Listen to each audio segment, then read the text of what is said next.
আমি একটু গণতন্ত্রের বিষয়টা একটু একটু আমি যেভাবে বুঝি আমি খুলে বলি। আমি একটু আগে বলেছি যে এই দেশ সত্যিকার মালিক, এই দেশের সত্যিকার মালিক কিন্তু জনগণ, 18 কোটি মানুষ। একজন বক্তা বলেছেন 9 কোটি মানুষের কথা, আমি বলবো 18 কোটি মানুষ বৃদ্ধ হয়ে গেলে তার যে দেশের অধিকার চলে যায় এটা কিন্তু নয়। আমরা বৃদ্ধ হয়েছি, কিন্তু আমি এটা বলি যে নতুন প্রজন্ম যে আসবে, আমি একটু খুব স্পষ্ট উদাহরণ দিয়ে বলতে চাই। এই যে ঘরে ইলেকট্রিক লাইটগুলো জ্বলছে, এখানে যদি যে কন্ট্রোলিং সুইচটা আছে, আমি যদি সুইচটা টিপে দিই তাহলে কিন্তু বাতিগুলো সব নিভে যাবে, নিভে যাবে না? আবার সুইচটা যদি টিপে দেই তাহলে কিন্তু এই বাতিগুলো চলে আসবে, সঠিক? কিন্তু একটি প্রজন্ম থেকে এই এই বিশ্বের যে সমাজ ব্যবস্থা, সেখানে একটি প্রজন্ম থেকে আরেকটি প্রজন্মতে যে রূপান্তর, সেই রূপান্তরটি কিন্তু ইলেকট্রিক সুইচের মতো নয়, এটা বুঝতে হবে।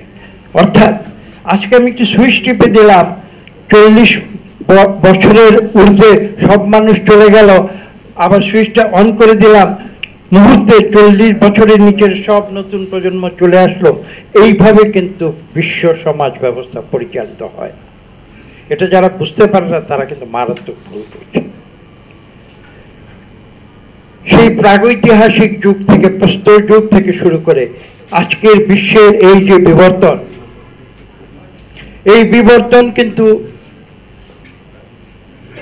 সম্পাদিত হয়েছে এক প্রজন্ম থেকে আরেক প্রজন্মে রূপান্তরের মাধ্যমেই হয়েছে।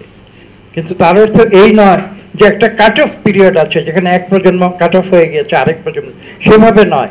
It is a continuous process, এবং সেই কন্টিনিউয়াস প্রসেসের মধ্যেই কিন্তু আজকের এই রূপান্তর প্রক্রিয়া সম্পাদিত হতে হবে।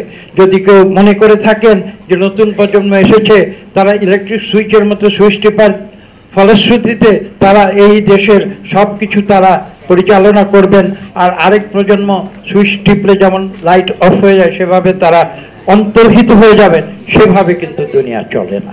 এবং এটা যারা বুঝতে পারে না, আমি স্পষ্ট ভাষায় বলে দিচ্ছি, তারা কিন্তু ব্যর্থ চিন্তা করছে এবং তারা মারাত্মক ভুল করছে।